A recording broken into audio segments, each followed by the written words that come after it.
1370 WOCA. Ocala.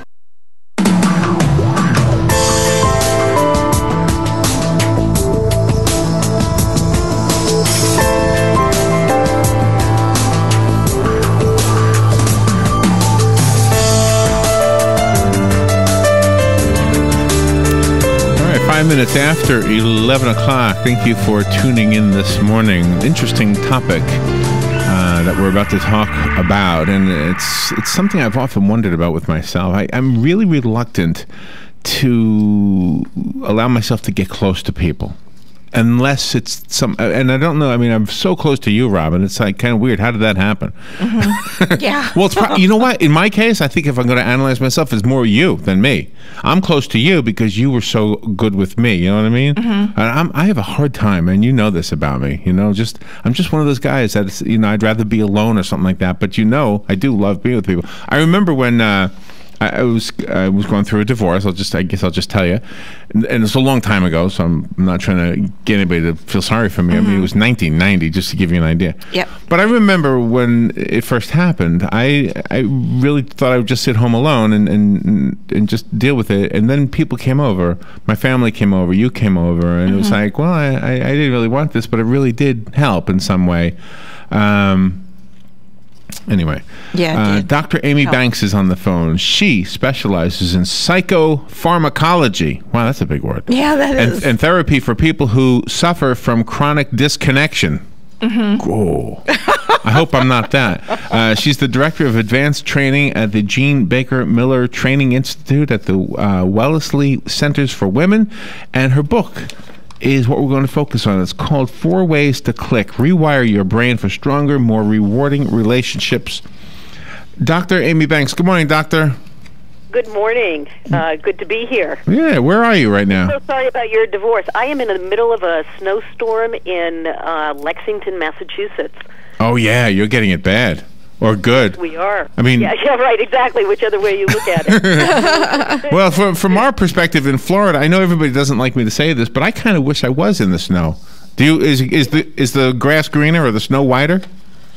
The snow is a little whiter up here. It really is. But we didn't have snow till last week, and then we've had like 2 kind of blizzard-sized storms in the past week. So it's been nice. Lots of no school. I'm doing this from home rather than work, which is nice.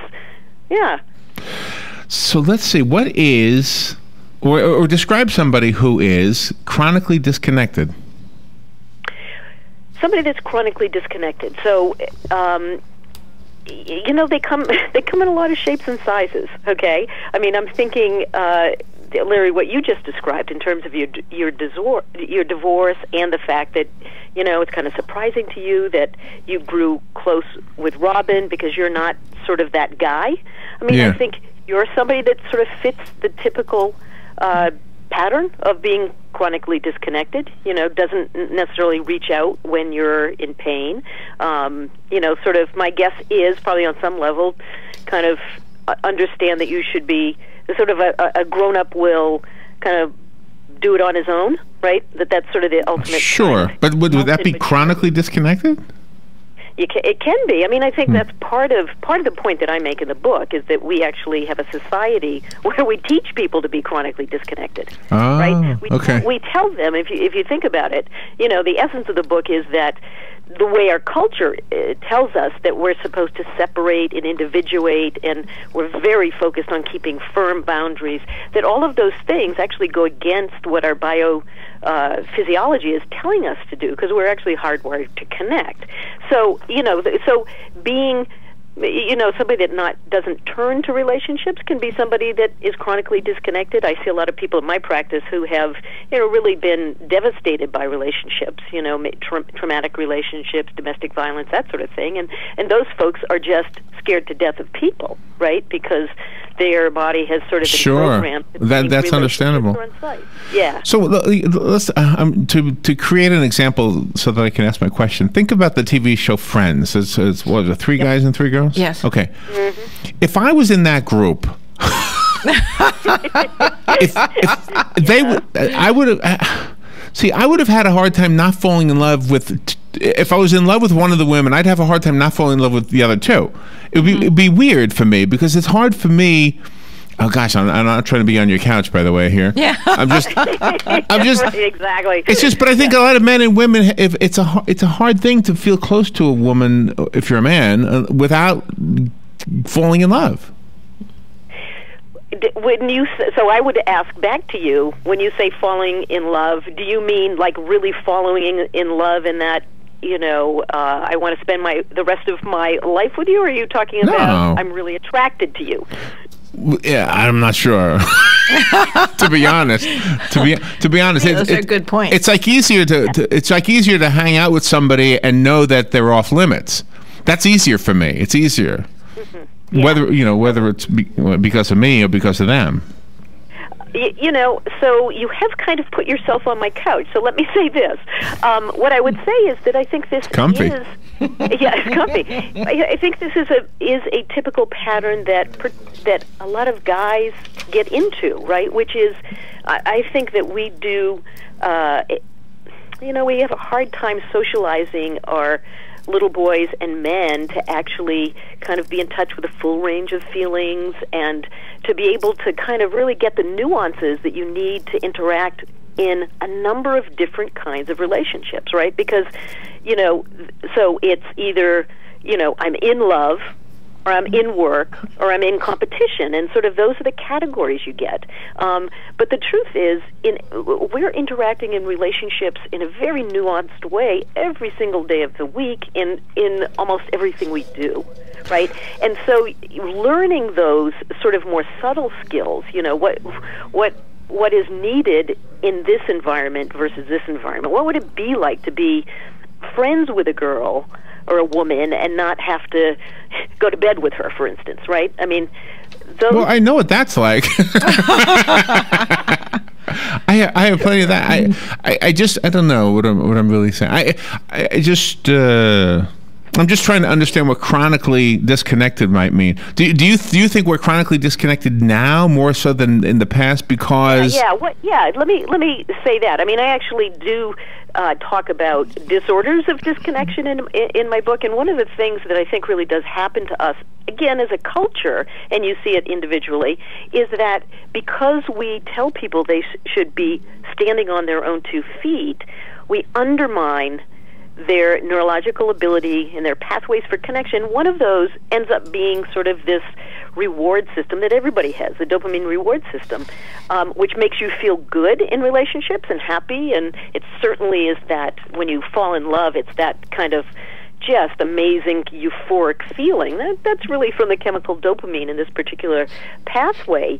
And when we tell people you should not be leaning and depending on other people, I think we set them up. We kind of disconnect dopamine from healthy relationship. And I think people then go out and try to get their dopamine, from a whole host of other sources. And the list of those sources look like, to me, the who's who of things that really ail our folks in our culture. Oh, really?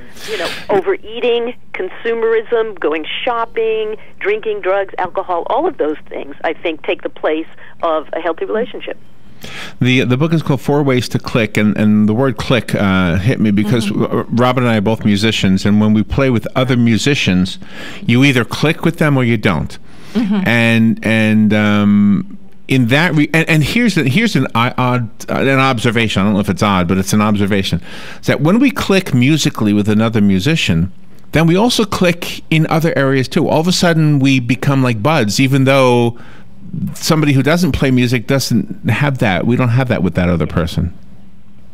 Yeah, and that totally makes sense to me, right? So really, music in a lot of ways, in my mind, is about communication, right? And so I'm assuming the musicians that you click with, you're really resonant with, right? There's something that you pick up about them that you can just kind of play together. And I think it's a great metaphor for the way all relationships could be, right? There are people that we more naturally click with. That's true. And there are people that we don't naturally click with, and unfortunately those people might be your parents, they might be occasionally your girlfriend or boyfriend, but they might be your boss at work.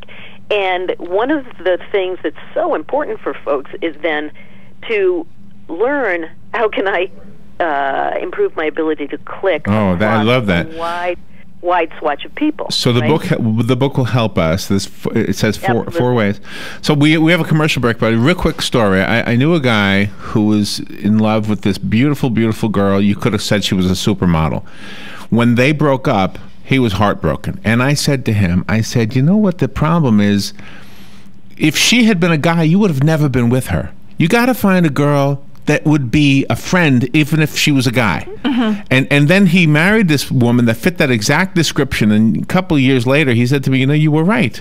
I didn't marry a supermodel, but I married my best friend, and that's what I should have been looking for all along. Mm-hmm. And I think that they clicked, I guess, is how you say that, right? Absolutely. Yeah, and probably on a whole lot of different levels than just the physical for the supermodel, right? You would think so, yeah. I mean, just from a guy's point of view, I have no idea what she saw in him, but I know what he saw. He had money.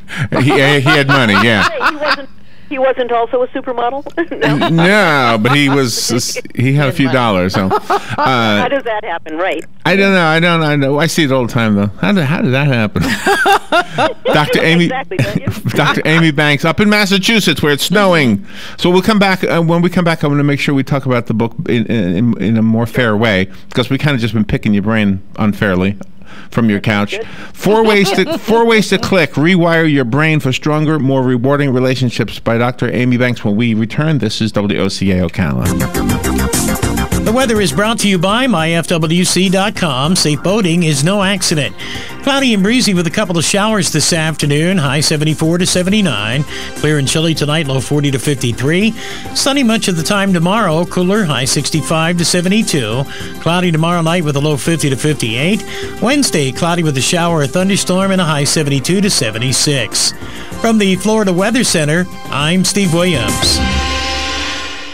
This weather brought to you by A&A Lockdock. Did you know that most break-ins happen during bad weather because it masks the sound? Don't be another victim. Protect your home and business today. Call A&A Lockdock, 352-867-1965. That's 352-867-1965. WOCA. AM 1370. 96.3. 96.3.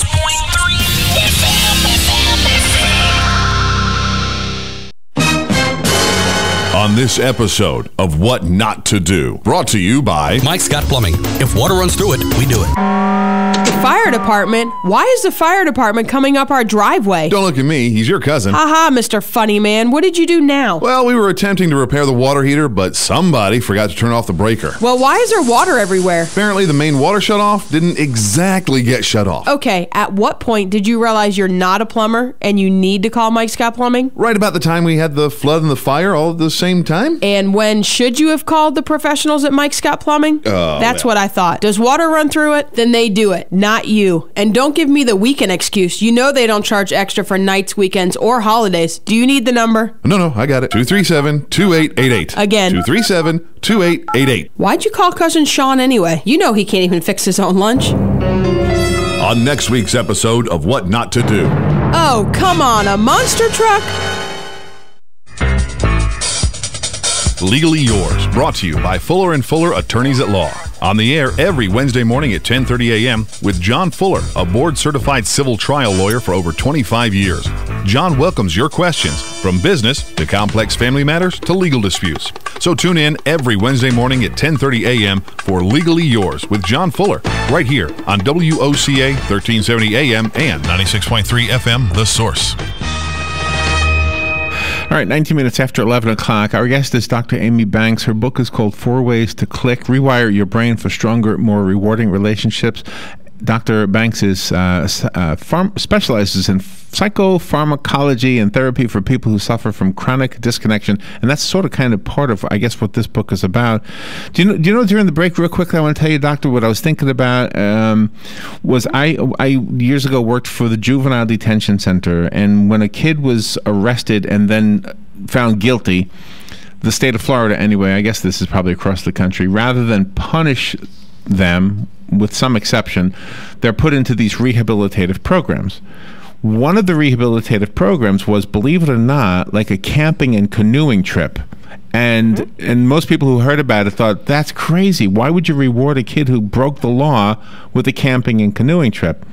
Well, because it's very much relying on self whatever, like skill, self-preservation. But what I witnessed from this program was the kids who were really loners, because I worked closely with these. They were all boys. So they were all loners, but by the time they were done with this program, they learned how to work together, to put up tents, to cut wood, to get the canoe going. It was a team effort thing, and I think maybe I was witnessing there something you're talking about here. Yeah, you're exactly right, and that is a great example, right? Is that a lot of these kids, of course, that come and get into the juvenile detention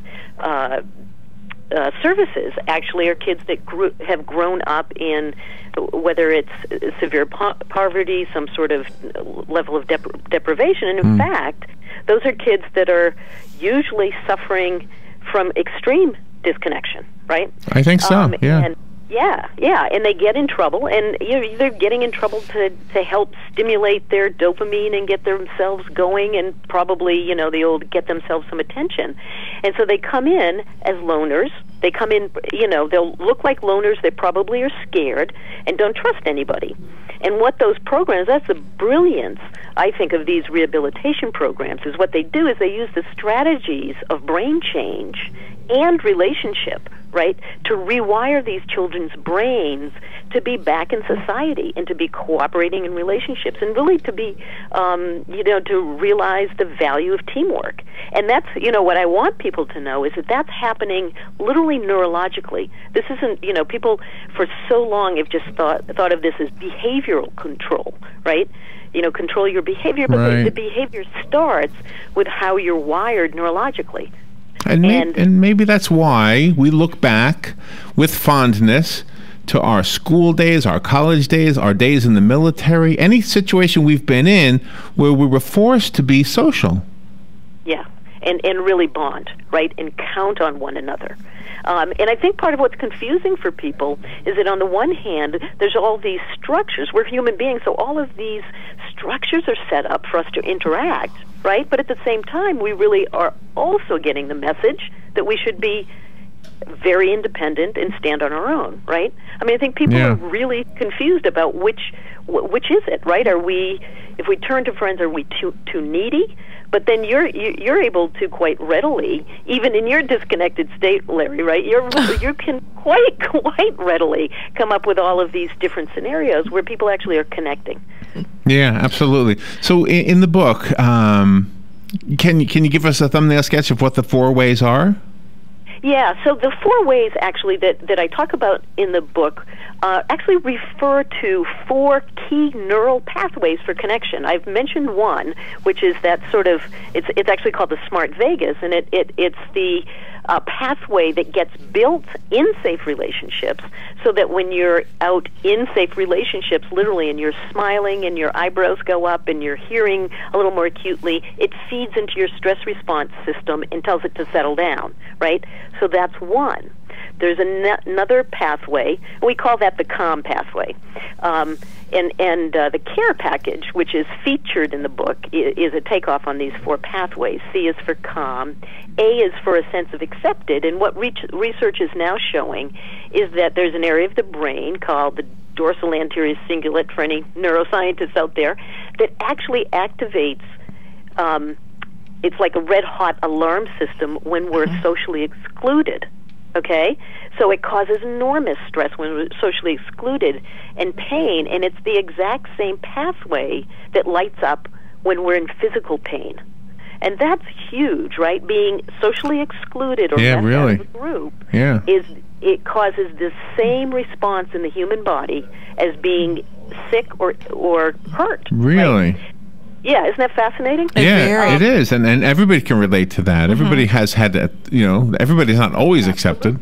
Yeah, right, exactly. And just to be thinking about that, how we then get in these cycles of pain, right, of real live pain. And I always like to say, kind of quote that was it like sticks and stones may break my bones, but names will never hurt me? And I think we really need to rethink that to sticks and stones will break my bones, and names will always hurt me. Right? Yeah, absolutely. Yeah, Right. yeah. And and that's how people pull together for different interests. I mean, growing up, my folks and their siblings and their moms and dads would meet like once a week for dinner and stuff like that. And then after dinner, we'd all sit around and play cards and do social interaction that way. And I got thinking the other day, I thought, well, if playing cards wasn't the commonality there, by meeting once a week, people would run out of things to say.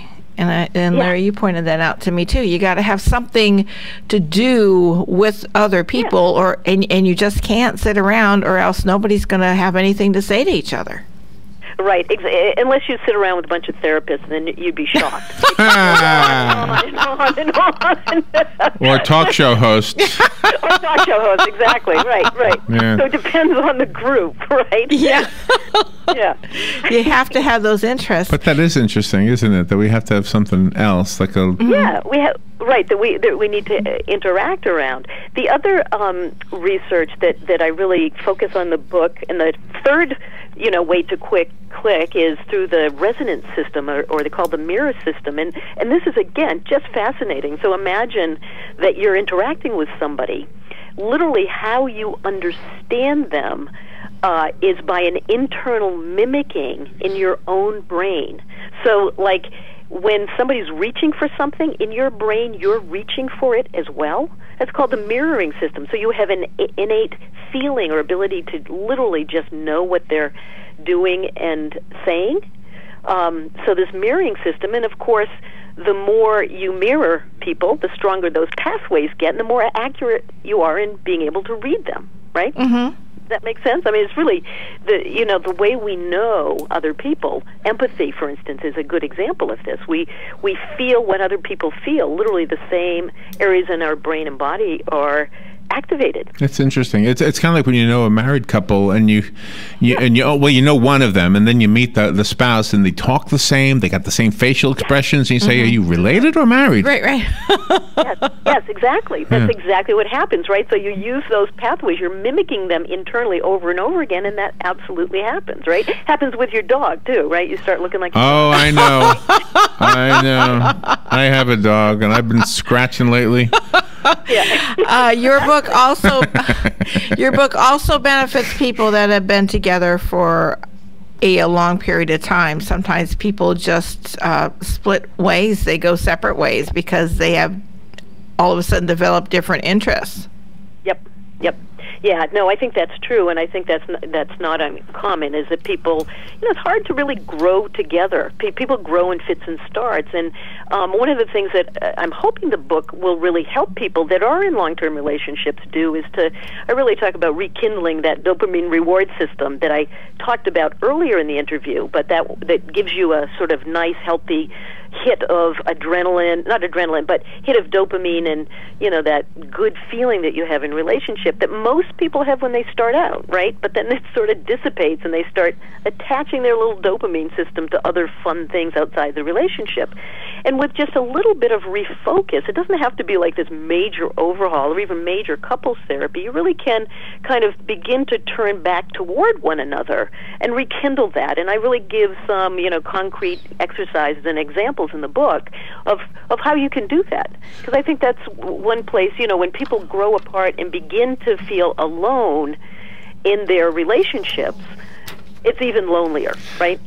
Do you know, I have an adult son. He's 28, 29, 28? 28.